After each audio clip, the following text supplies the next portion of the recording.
I'm Sandrae Lawrence. Welcome to my Sip Talk.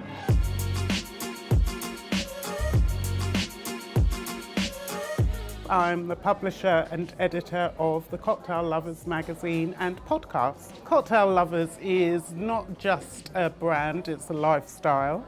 It's something that my husband and I have done for ages. We are cocktail lovers. We produce a magazine called The Cocktail Lovers, and actually we do exactly what our name implies. We love cocktails and we love the people and the passion behind them. Of course I want a great drink, but these days I think most places that you go to, you're going to get a good drink. So it's got to do with the atmosphere. It's got to do with hospitality. It's the way that the people behind the bar make you feel. It can start with something as simple as just acknowledging you, smiling, asking what you want, or just engaging in little bits of conversation. Those are the things that really make a difference. It's about the way that people interpret the drink. So in a way, most bars that I go to, I'll always order a martini because that's my favourite drink. But at the same point, there's ways of delivering a martini that can elevate it from just being a cocktail into being a great cocktail.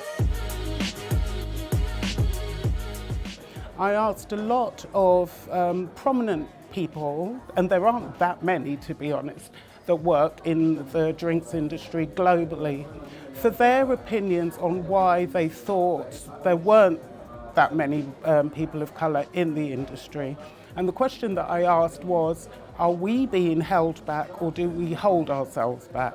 And it was quite interesting because some people said that it was going back to slavery days, that black people didn't want to be seen in service industries, but actually that's rubbish, because if you think about it, you have people of colour as cleaners or back of house, so why should they not want to be bartenders where you get these really celebrated positions? Other people said that it was because they weren't seeing people of colour being represented. So if you're not seeing somebody in that space, you don't think of yourself in that space.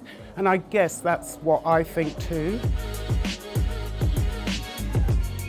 So the Black Lives Matter made a huge difference, and it made people actually sit and think about, are we representing people of colour, women, all sorts of diversity, whether it's disabilities or whatever, are we doing our best to show up and actually include these groups?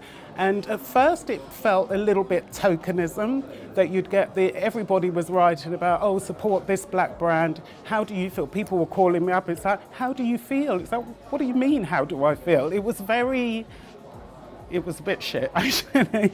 But I wanted to see, it was all very well that happening at that time, but it's like, is this sustainable? Are people going to keep addressing this issue? And luckily, it has been. And for me, I see that people do want to show up and actually put their money where their mouth is and do a bit more to recruit people of colour or support people of colours. In the same way that people of colour is an issue now, it was the same for women in drinks. And you never used to see that many female bartenders, but now you do. So I think it's a great space.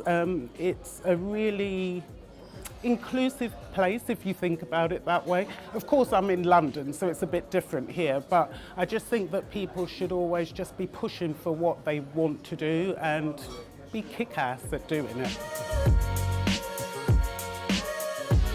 Actually, the industry is crying out for people, not just people of colour, but people that are passionate about the industry. So if you think that you'd like to be behind the bar or talking to a drinks brand or working in PR or doing journalism like me, go for it. We have these amazing black bartenders from, I don't even know when, quite back in history, but we don't hear enough about them. So these are things, if we can start getting these historical references out there and showing people that there is a place for black people in the industry, maybe they'll take a bit more pride in it and actually know that they are part of drinks history. Thank you so much. Thank you.